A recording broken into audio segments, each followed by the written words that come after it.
Sallu ala nabi ya rabbi bil mustafa baligh maqasidana waghfir lana ma madha ya wasi'al karami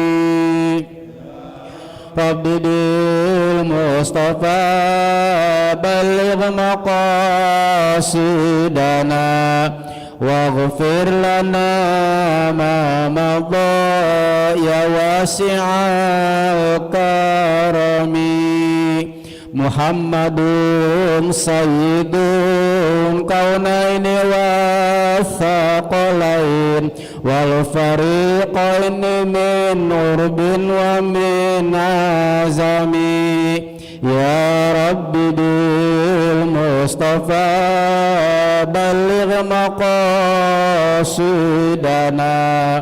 waghfir lana ma madha ya wasi'al karami huwal habibul ladzi turja syafa'atuhu li kulli haulin minal ahwali muqtahami ya rabbi bil mustafa baligh maqasidana waghfir lana ma madha ya wasi'al karami Maulaya salli wa sallim daiman abada ala habibika khairi khalqi kulli dini ya rabbi bil mustafa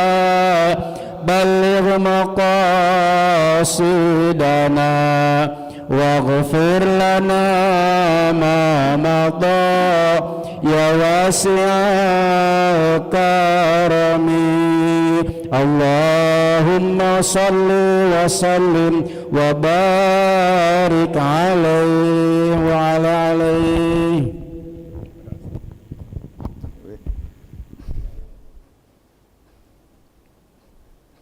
Assalamualaikum warahmatullahi wabarakatuh. Bismillahirrahmanirrahim. Alhamdulillahilladzi anzala ala abdihil kitaba wa lam yaj'al lahu iwaja. Asyhadu an la ilaha illallah wa asyhadu anna Muhammadan abduhu wa rasuluh. Allahumma salli wa sallim ala sayyidina wa maulana Muhammad wa ala alihi wa sahbihi wa man tabi'ahu wa walah amma ba'du. Wallahu ta'ala fil Qur'anil Karim. A'udzu billahi minasyaitonir rajim. Bismillahirrahmanirrahim. Qul law kanal bahru midadan li kalimati rabbi lanafidal bahru qabla an tanfada kalimatu rabbi walau ji'na bimislihi madada. Shadaqallahul azim. Kepada yang terhormat bapak-bapak, para sepuh, para tokoh, juga yang saya hormati akhina fillah Ustadz Hasbiallah dan para ustadz yang lainnya, jamaah Majlis Taklim Masjid Rodatul Jannah yang saya cintai dan mudah-mudahan senantiasa dirahmati dan diberkahi Allah Subhanahu wa taala. Amin ya rabbal alamin. Kembali sama-sama kita haturkan puji syukur kehadirat Allah Subhanahu wa taala atas karunia barokah yang terlimpah kepada kita. Alhamdulillah di hari ini kita bisa datang kembali untuk kita sholat maghrib berjamaah. Kemudian juga kita duduk sejenak untuk berzikir atau wirid berjamaah pula. Kemudian juga kita ngaji berjamaah pula. Kenapa kita selalu ingin berjamaah? Sebab kalau berjamaah jadi semangat. Makanya kata Nabi, al-jama'atu rahmatun. Berjamaah bareng-bareng itu jadi rahmat. Bahasa kita mungkin jadi semangat kalau berjamaah. Coba kalau ngaji orangnya sendiri, misalnya saya gurunya, bapak sendiri, segen amat ngajarnya juga. Sholat berjamaah itu beda semangatnya dengan sholat sendiri.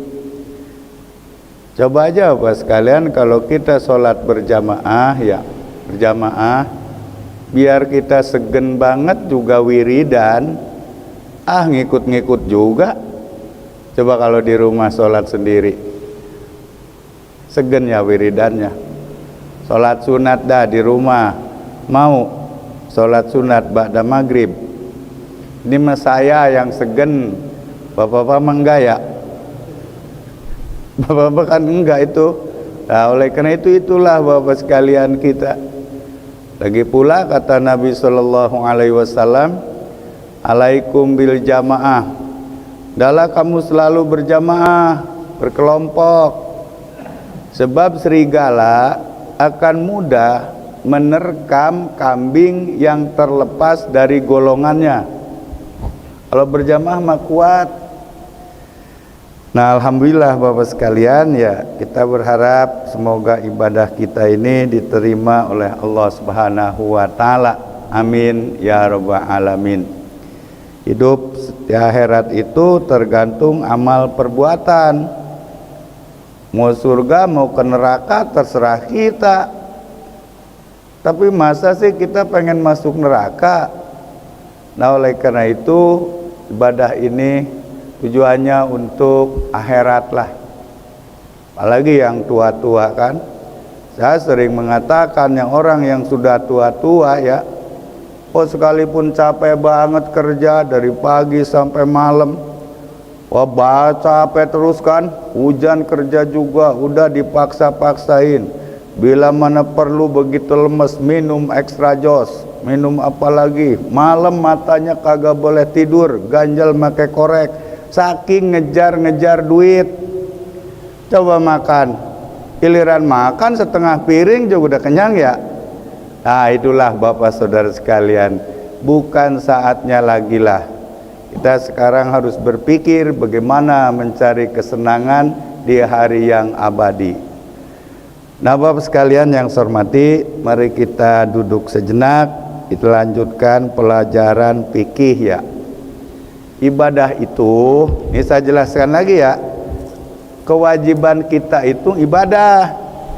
Apa itu ibadah? Ibadah itu apan fi'lul mukallafu mimma yukhaliful hawa. Pekerjaannya orang mukallaf yang selalu bertentangan dengan hawa nafsu. Mukallaf itu orang yang sudah kena sanksi hukum. Islam baligh akal. Kita orang Islam kan? Baligh. Di sini udah ada belum yang umur dia 15 tahun? Orang 15 tahun 51 ke atas ya. Udah baligh banget itu. Berakal, otak kita normal. Jadi kalau di situ dikatakan ibadah itu pekerjaannya orang mukallaf, berarti pekerjaan kita, pekerjaannya kita. Tapi yang selalu nggak cocok dengan hawa nafsu itu ibadah. Nggak cocok dengan hawa nafsu.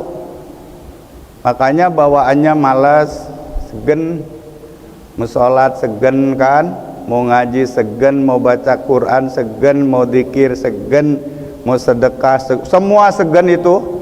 Kalau nggak dipaksain segen. Nah, ini nggak cocok dengan hawa nafsu, sebab hawa nafsu itu memang dicipta oleh Allah dengan bengkok.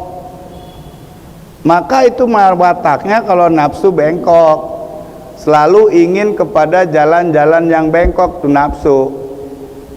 Padahal sebenarnya sebelum Allah berikan kepada manusia, pada kita, itu hawa nafsu itu telah direndam, dibakar oleh Allah selama 100 tahun di neraka itu. Kena bandelnya. Setelah lurus baru dimasukkan ke kita. Ya sudah siap kita menjelajahi bumi ini, siap kan? Nah, hanya saja kenapa jadi bengkok lagi? Kecintaan manusia kepada dunia itulah yang menjadikan hawa nafsu jadi bengkok lagi. Kecintaan yang berlebihan kepada dunia, pada materi, pada apa saja, pada duit, kepada jabatan kan. Udah urus ini berlebihan jadi bengkok. Bagaimana meluruskannya lagi, kan itu masalahnya. Cara untuk meluruskannya lagi yang lebih tepat, yang lebih efisien adalah berzikir kepada Allah. Selalu ingat Allah, baru nafsu ini akan lurus lagi.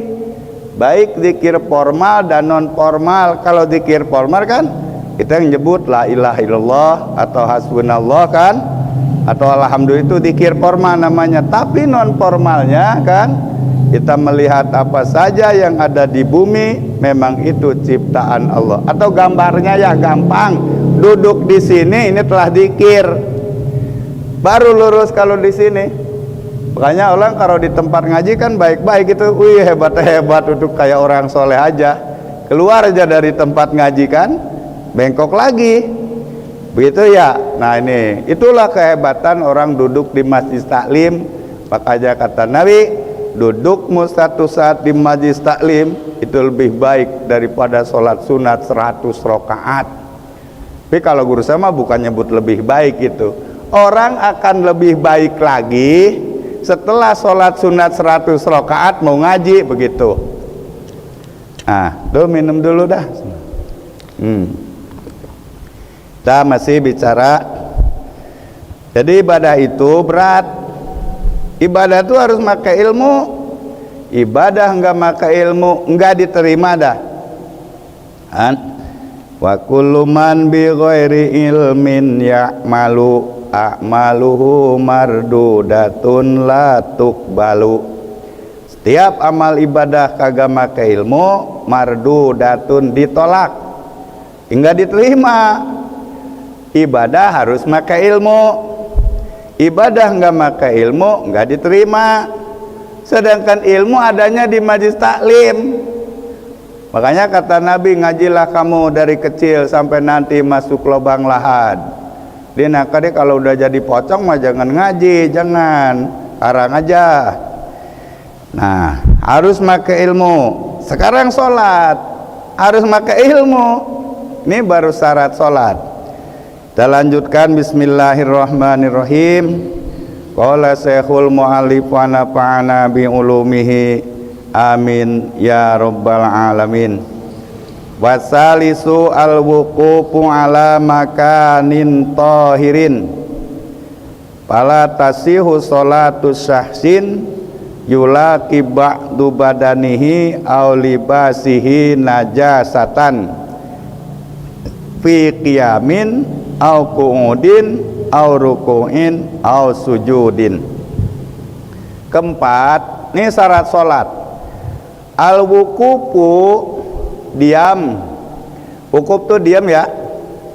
Jadi ada orang ibadah haji wukuf ya diam. Nah sekarang di sini al-wuqufu, diam berdiri ala makanin tohirin, di tempat yang suci. Yang suci maksudnya dari najis. Jadi tempat kita sholat itu harus bersih, harus suci dari najis. Harus berdirinya di tempat yang suci. Sebab fala tasihu, maka tidak sah sholatu syahsin, sholatnya seseorang yulaki, yang menyentuh ba'du badanihi, sebagian badannya, aulibasihi, atau pakaiannya, najasatan, kepada najis. Berdirinya harus di tempat yang bersih, suci. Maka tempat sholat itu harus dijamin, dijaga kesuciannya. Saya sering mengatakan, kalau kita di rumah nggak punya kamar tempat sholat, kalau punya kamar tempat sholat, setelah selesai sholat, kamarnya kalau ada pintunya ditutup lagi pintunya. Kenapa? Jangan sampai nanti kita nggak ada di situ, anak kita, cucu kita masuk, kemudian di kakinya bawa najis, maklum bocah, harus bersih. Atau kalau kita nggak punya ruang sholat, kita punya sajadah ya. Sajadah itu habis pakai jangan digelar, sangkutin lagi. Ini untuk menjaga-jaga, jangan sampai itu sajadah kita yang biasa pakai sholat keinjek-injek anak kita atau cucu kita, atau sajadah kita dikencingin kucing, kan jadi najis. Tempat sholat harus bersih.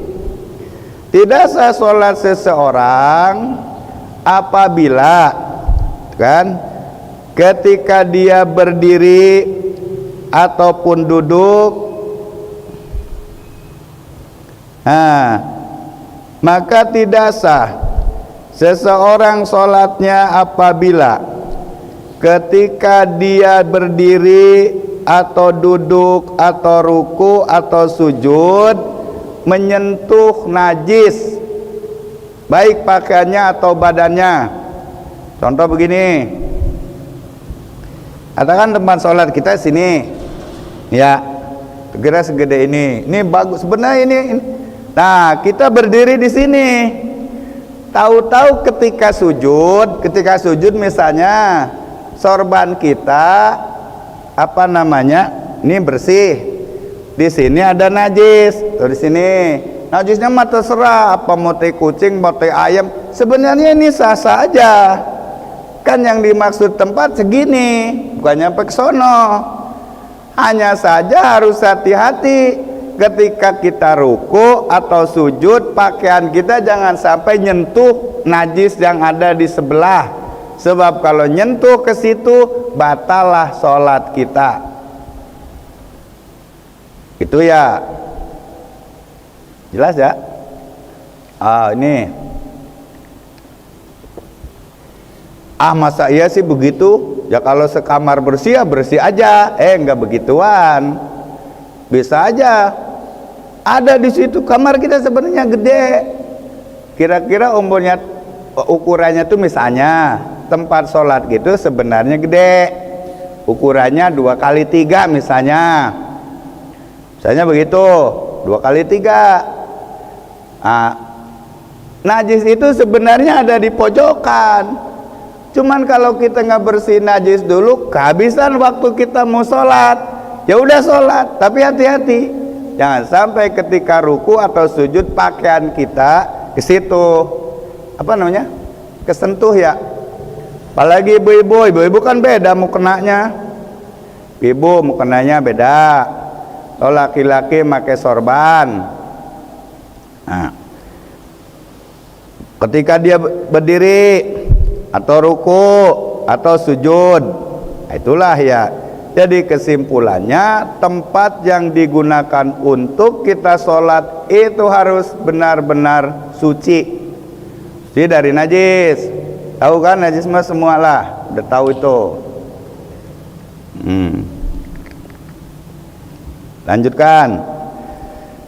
Warabi'u, nomor keempat, syarat sholat, al ilmu, ngerti atau tahu, biduhulil waktu, dengan masuknya waktu,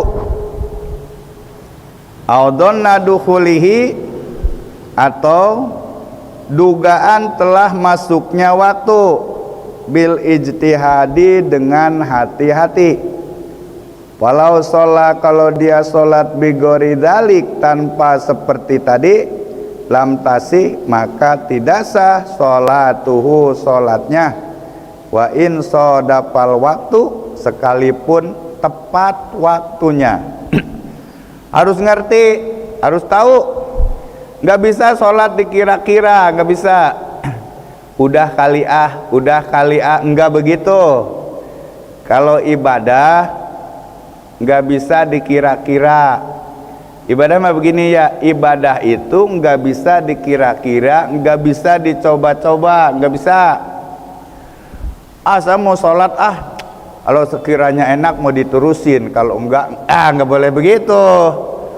Saya mau sholat ya kalau sekiranya enak sholat saya mau terusin, kalau enggak mau berhenti. Itu namanya coba-coba, nggak boleh. Sholat harus yakin, semua ibadah harus disertai dengan keyakinan.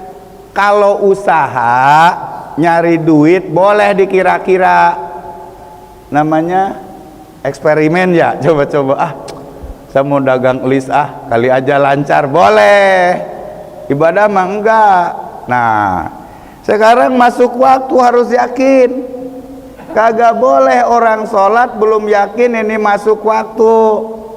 Maka orang sholat harus ngerti waktu, tahu tentang waktu. Taunya dari mana? Taunya karena dia misalnya tahu akan dirinya sendiri, oleh keyakinannya sendiri itu karena dia ada jam misalnya, sekarang jam 12 hari ini duhur hari ini jam 11 kurang 10 menit, dia tahu. Bagaimana kalau dia kagak tahu? Kan harus tahu, katanya harus ngerti tentang waktu sholat. Wa misluhu ikhbaru thiqah. Atau kalau begitu dan dia mendapat kabar dari orang yang dipercaya, dia nggak punya jam, cuaca mendung. Kalau mendung dengan ini kan kadang-kadang juga beda. Ini udah duhur apa belum? Udah duhur apa belum? Wah, ini ya saya juga nggak yakin ini. Datang temennya datang. Teman kita tuh bawa jam misalnya. Jam berapa itu? Jam kamu?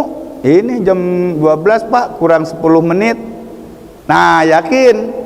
Nanti jam kamu ngaco lagi, misalnya begitu. Belum tuh. Tapi kalau yakin, jam kamu juga tepat ini, yaudah, berarti boleh tuh. Gak bisa dikira-kira. Ibaru sikot wapi manahu adzanul muadzinu. Atau sebangsana dari itu, taunya tentang masuk sholat, masuk waktu sholat, dia mendengar orang azan. Kalau azan itu kan pemberitahuan tentang sudah masuk waktu sholat, sebenarnya itu azan. Azan itu adalah al ilmu biduhuli waktu sholat gitu, mengetahui pemberitahuan tentang waktu sholat sudah masuk azan. Emang kira-kira ada azan yang azan biasanya kan begitu ya? Azan, kecuali azan subuh ya. Nanti Bapak datang ke satu daerah, ada apa nih? Cianjur, Tasik sebagian, Sukabumi, Madinah, begitu, Mekah. Itu azan. Bapak sekalian kan subuh nih. Katakan kalau kita subuh tuh 4:30 ya, itu 3:30 udah azan itu. Udah azan. Jangan begitu dengar azan, udah masuk nih sholat subuh. Belum tentu, lihat dulu jamnya. Kalau baru 3:30 itu baru azan awal. Itu begitu, ada satu daerah, karena memang hadisnya begitu, disunatkan itu kalau subuh 3:30 azan, 4:30 azan masuk. Azan yang pertama ngabangunin, biar orang bangun. Suruh tahajud apa suruh kencing ya? Coba Bapak sekalian. Saya aja pernah keceleh Haji Nur lagi di Madinah ya. Azan, buru-buru aja ke masjid. Udah sholat sunat beberapa rakaat kok kagak komat-komat ini ya, komat-komat. Sampai tidur. Nggak tahu mah azan lagi. Berarti tadi azan yang pertama itu bukan azan masuk waktu. Coba Pak. Itu Bapak sekalian. Jadi kalau Bapak datang ke satu daerah yang seperti itu, jangan percaya dulu udah masuk waktu subuh nih, lihat Kalau setengah 4 belum, biasanya 1 jam apa ya, atau setengah 1 jam kali, 1 jam sebelum subuh. Emang hadisnya begitu mestinya. Coba kalau dirumut begitu, wah Mansur diserbu kali ya. Dulu nggak hidang apa Mansur? Setengah 4 udah azan, begitu ya itu. Nah, jadi kembali, sholat nggak bisa dikira-kira, nggak bisa. Contoh kemarin Pak, saya kan ngaji di Karawang, Ren. Habis duhur, ya salah, dikir. Udah jam 3.20 selesai, udah jam 3 selesai. Saya bilang nanti jam 3.20 baru apa namanya asar, kan jam 3.20 ya. Udah jam 3.20 ngelihat jam 3.20, tahu-tahu ada yang komat. Kok kamu udah komat aja? Emang udah azan? Udahlah. Kamu kenapa kamu bilang sudah azan, udah masuk waktu? Nah itu udah jam 3.20, nggak tahu mah jamnya yang ngaco.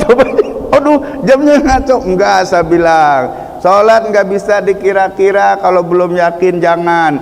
Lah benar bedanya 5 menit dengan orang. Lebih baik kita tunggu aja, nanti kalau di masjid sono sudah azan, nah berarti sudah masuk. Tuh itu pas kalian harus sudah masuk waktu, nggak bisa dikira-kira. Udah kali, udah enggak begitu. Dalam ibadah kan begitu. Tapi kalau sekarang sih, sekarang enak di nih kalau ini nyambung ke internet ini. Ini kalau ini tepat banget ini.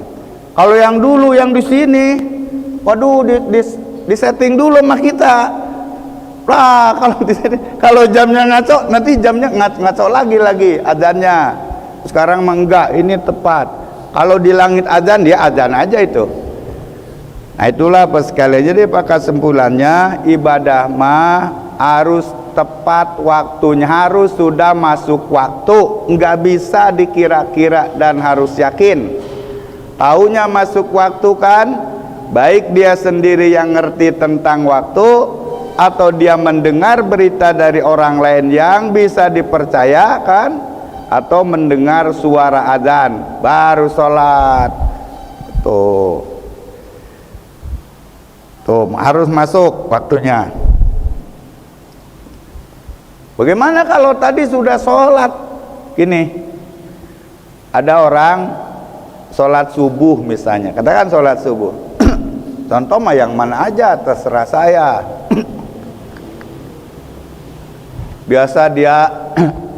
Biasanya dia tuh biasa 3:30 dia bangun, biasa sholat sunat, biasa dzikir, bisa baca sholawat, baca Quran. Tuh pas sekalian, udah kebiasaan dia. Kalau mata itu sebenarnya bisa dilatih ya, bisa dilatih. Kalau ini mata bangun jam 3, tetap aja bangun jam 3. Ingat, cuman mau dan enggaknya terserah kita aja.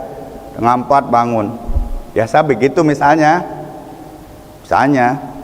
terus dia biasa misalnya dia sholat sunat 6 rakaat misalnya, terus dia dzikir, terus dia dzikir, setelah dzikir dia baca Quran, bisa begitu. Nah biasanya nih Bapak sekalian, kerjaan seperti itu misalnya jam 4.20 itu sudah selesai misalnya. Biasanya kalau dia selesai dari dzikir, azanlah di masjid. Nah berarti masuklah waktu sholat dia. Cuman pada hari itu dia biasa seperti itu. Dia bangun kan biasa, dia sholat sunat, dia dzikir, dia wirid, dia baca Quran kan.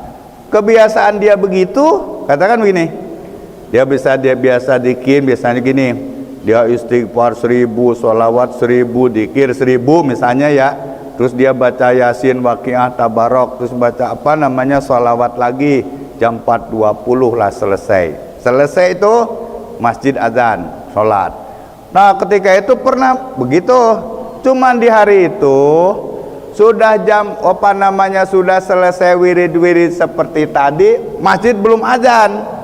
Belum azan. Wah, ini paling masjidnya nih rusak nih speakernya begitu, atau merebotnya kali ketiduran. Dia sholat aja. Sholat aja. Emang biasa kalau selesai itu masuk waktu subuh, sholat pada subuh Allah. Tuh Bapak sekalian, habis sholat dikir lagi, ada baca Quran lagi walaupun beberapa ayat, baru azan di masjid kan. Nah berarti tadi dia itu sholat belum masuk itu. Terus bagaimana kalau begitu? Maka harus diulang sholat yang tadi dia lakukan, sebab tadi dia sholat belum masuk waktu. Jelas ya? Tuh nggak bisa kira-kira, udah nggak bisa begitu, udah kali nggak bisa, harus yakin. Kemudian satu lagi ya, wal khamisu, kelima istiqbalul kiblati, menghadap kiblat. Ail Ka'batu, yakni Ka'bah. Wasumiat kiblatan, kenapa itu disebut kiblat? Li'annal musolli, karena orang-orang yang sholat yuqabiluha, menghadapnya. Wa Ka'batan, dan kenapa juga disebut Ka'bah? Lirtifaiha, karena tinggi kedudukannya Ka'bah. Wastiqbaluha bisodri, dan menghadapnya ke Ka'bah, ke kiblat bisodri dengan dada, sartun, itu jadi syarat. Liman qadara alaihi, untuk orang yang bisa melakukannya. Menghadap kiblat, kiblat itu Ka'bah. Nah, kiblat itu artinya, kalau kata Imam Syafi'i mah begini Pak, kiblat ya, kiblat itu arah kiblat. Kalau Ka'bah itu bukan arah. Kalau Ka'bah itu kayak bangunan yang di Masjidil Haram itu, Ka'bah kan? Ka'bah itu bangunannya, bentuknya. Kalau kiblat itu arahnya. Makanya kata Imam Syafi'i begini, fi madhabina yaqinan fil qurbi wa dhannan fil bu'di ma'al ijtihad. Adapun masalah menghadap kiblat, menghadap kiblat atau menghadap Ka'bah, ya ini kata Imam Syafi'i, yakinan fil qurbi, yakin kalau dekat, wadonan, dan sangka saja fil bu'di, kalau dari tempat yang jauh. Jadi kalau orang sholatnya di sekeliling Masjidil Haram kan, Masjidil Haram, harus yakin dan melihat, oh itu Ka'bahnya, karena melihat itu. Wadonan fil bu'di, tapi kalau jauh nih, kayak kita kan jauh. Kalau jauh bagaimana? Donan saja udah, prasangka saja bahwa sebenarnya Ka'bah itu adanya di jihad sono, kulon lah, kulon aja ya, apa namanya bahasa Indonesia, kulon ya, barat aja, udah begitu aja. Jadi kalau dekat harus yakin, oh itu, karena melihat. Tapi kalau jauh kayak kita, bukan melihat, cukup praduga saja bahwa sebenarnya Ka'bah itu adanya di belah barat, di sebelah barat, begitu. Semua hadap barat aja, begitu. Enggak ini. Tapi ma'al ijtihad, walaupun begitu juga dengan hati-hati, dengan pakai kompas. Sekarang mah di HP juga ada ya kompas ya. Tuh Bapak sekalian, zaman dulu kan ini katanya Pak, ini bumi ini sekarang sudah bergerak nih, muter kali ya, udah puyeng nih muter. Nih Bapak sekalian, dulu pernah ada fatwa. Siapa dulu yang ngasih fatwa? Ternyata masjid-masjid yang di Indonesia ini kan udah nggak ngiblat lagi. Pernah dulu ya begitu ya, nggak ngiblat lagi. Bapak-bapak sekalian kan, karena ini udah nggak ngiblat lagi, datanglah fatwa. Ya kiai kita juga sebenarnya nggak ngiblat lagi. Akhirnya ini karpetnya dimiring-miringin, ya pernah yang melihat dimiring-miringin? Coba dulu saya pernah tuh, wah berhenti di kota besar, masjidnya juga bagus banget. Begitu masuk saya ke dalam heran lah, kok kenapa begini, miring-miring begitu Bapak sekalian ya, miring-miring kan? Nah, karena melihat katanya posisinya sudah nggak ngiblat lagi. Padahal sebenarnya ini udah berlaku saja kepada pendapatnya Imam Syafi'i, donan fil bu'di saja. Kalau jauh mana sudah dikira-kira saja. Kalau menurut kamu kiblat Ka'bah itu adanya di sebelah barat, ya udah menghadap ke barat aja. Gitulah gampangnya. Dewa Bapak sekalian ya. Nah, jadi harus yakin. Kalau kita sholat depan Ka'bah makan kelihatan begitu. Lah kelihatan. Oh, kalau dari sini kan gak ngelihat. Oh dikira-kira aja, tapi dikira-kira harus hati-hati. Jangan mentang-mentang dikira-kira lagi sholatnya menghadap sono misalnya, atau menghadap ngalor, itu dikira-kiranya ngaco itu. Kira-kira tapi ngaco, kira-kira tapi make ilmu lah. Sono barat, oh berarti adanya di sono. Makanya di sini dikatakan mustaqbilal kiblati, kan bukan mustaqbilal Ka'bah ya kita sholat ya. Sholli pada maghribi salah sarokaatin mustaqbilal kiblati ya, menghadap ke arah kiblat. Kalau mustaqbilal Ka'bah menghadap ke Ka'bah, artinya begitu. Ini bukan Ka'bah, kita tujuannya memang menghadap Ka'bah begitu. Tapi karena kita tidak bisa melihat Ka'bahnya, akhirnya yang dihadapkan dada kita ini adalah ke kiblatnya. Jelas nggak ya? Itu menghadap kiblat itu dengan dada. Utamanya, ya kalau misalnya ada orang sholat bari ngeliatin hartanya, nih ada orang Pak pulang belanja, sholat duhur. Di sini juga kan kadang-kadang suka ada ya bocah bawa tas ya datang sini, ini ya. Man sini mah di sini naroknya lagi, jadi nggak ganggu orang itu. Jangan di sini. Kalau dia bawa tas, sholatnya di pojokan sono atau di mana? Jangan di sini. Misalnya di sono atau di belakang. Dia beri sholat misalnya, beri mikir takut ada yang nyuri, takut ada yang ngambil misalnya. Beri nengok aja, boleh itu nggak begitu juga sah aja. Sholli pada duhri Allahu Akbar. Di dadanya udah pas, tapi matanya gini.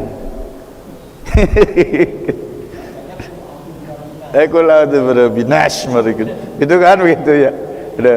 Yang penting dadanya aja. Sholli pada maghribi Allahu Akbar. Beri ngeliatin gini. Ini dadanya yang dimaksud menghadap itu ya, dadanya. Boleh begitu juga. Nah itu juga ilmu juga Pak. Dan siapa tahu besok Bapak ke Keramat Jati misalnya beli apa di pasar, tentengan kecil.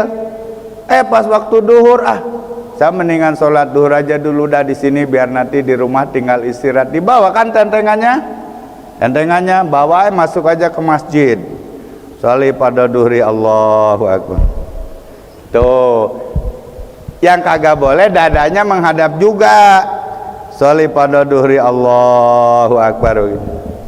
Nah ini dada nggak boleh miring. Nih boleh dadanya mah tetap cuma matanya aja. Ini dulu pernah juga di ini nih mic ini nih dulu. Memang begitu juga ya. Imamnya sholat taraweh begitu. Sholli sunatan taraweh Allahu Akbar. Miknya di sini, itu mau nggak mau mulutnya ngejar mik, Bismillahirrahmanirrahim. Wah, norak itu begitu. Itu makanya suruh ganti. Udah jangan pakai mic itu. Nih mic ini aja. Udah repot kalau begitu. Kan nanti lama-lama agak ngaji kan gitu kan. Makanya kata itu ilmu mah adanya di tempat ngaji. Tuh, miknya dulu speakernya jelek juga lagi. Enggak peka gitu. Kalau sekarang mah lumayan bagus lah. Jadi ngejar mik. Soleh sunatan tarawih Allahu Akbar. Lah miknya kan di sono. Bismillahirrahmanirrahim. Ya ampun, kata gitu-gitu amat kan gitu. Lah kan nanti dadanya kan jadi berubah itu.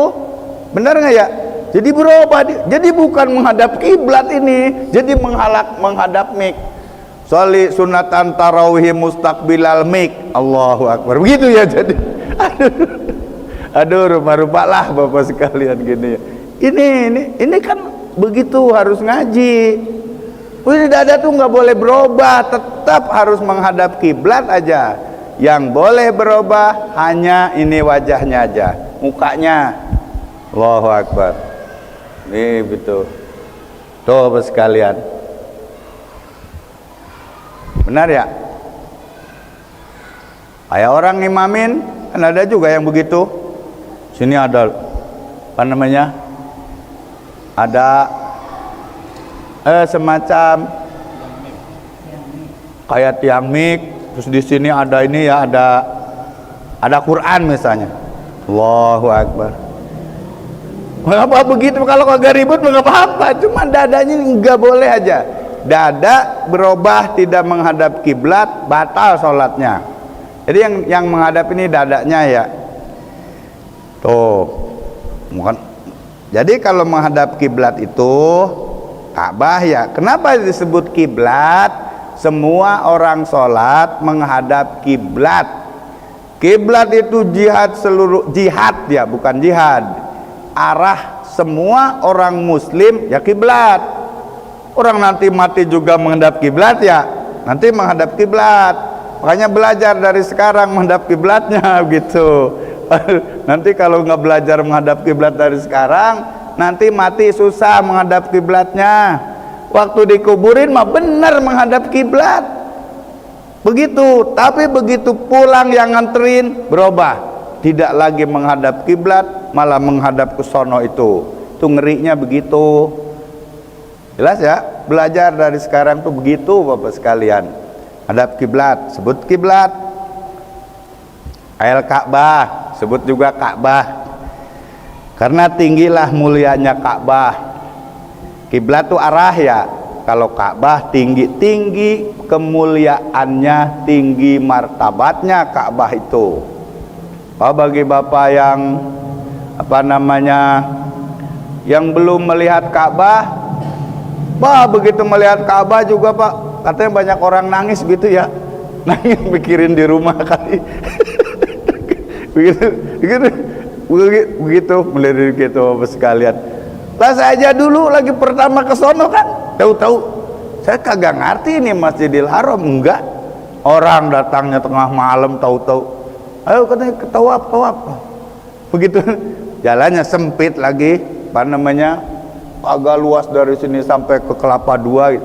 Lah ini masjidnya, masuk ke dalam, lah ini Ka'bah. Dan bisa begitu Ka'bah Pak. Begitu lihat, wah, apa namanya, coba aja Bapak nanti kalau melihat Ka'bah beda. Orang melihat Ka'bah mah dapat pahala, coba Bapak melihat itu menara masjid nggak dapat pahala. Nah disebutlah tinggilah mulianya Ka'bah. Habis dah waktunya. Wastiqbalu habis sodi. Jadi menghadap itu harus dengan dada. Udah, saya ulang lah. Ini syarat, ini harus ada ya, 5-5-nya. Saya ulang. Syarat sahnya sholat: 1. Harus suci dari hadas dan suci dari najis. 2. Nutup aurat. Kemudian yang ketiganya, berdirinya, tempat sholatnya harus suci. Kemudian yang keempat, ngerti tentang masuk waktu dan yakin. Dan kelimanya, menghadap kiblat. Inilah Bapak sekalian ya. Jadi kalau orang kagak menghadap kiblat ke sholat di rumah orang, tahu tuh kagak menghadap kiblat, harus diulang itu. Tadi nggak sah sholatnya. Nah, mudah-mudahan Bapak sekalian sedikit-sedikit ya pengetahuan kita bertambah dan mudah-mudahan menuju kepada kesempurnaan sholat, sehingga semakin baik sholat semakin hebat tuh pahalanya. Mudah-mudahan ada manfaatnya. Al-Fatihah. A'udzubillahi minasyaitonirrajim. Alhamdulillahirabbil alamin arrahmanirrahim maliki yaumiddin. Iyyaka na'budu ihdinas siratal mustaqim siratal ladzina an'amta 'alaihim ghairil maghdubi 'alaihim. Allahumma shalli ala sayyidina Muhammad sallim radhiyallahu tabaraka wa ta'ala an kulli sahabati Rasulillahi ajmain. Allahumma hdina bihudak waj'alna mimma yusari'u fi ridaq wa la tuwallina waliyan siwak wala taj'alna mimman khalafa amraka wa asaq wasbunallahu ni'mal wakil la haula wala quwwata illa billahil aliyyil azim. Sallallahu ala sayyidina Muhammadin wa ala alihi washabihi ajmain walhamdulillahi rabbil alamin. Terima kasih. Wassalamualaikum warahmatullahi wabarakatuh. Waalaikumsalam warahmatullahi wabarakatuh. Alhamdulillah wa syukurillah. Demikianlah telah kita ikuti dan telah kita dengarkan bersama-sama kajian-kajian kita fikih yang telah disampaikan oleh guru kita Al Ustadz Haji Wan Kurniawan, di mana tadi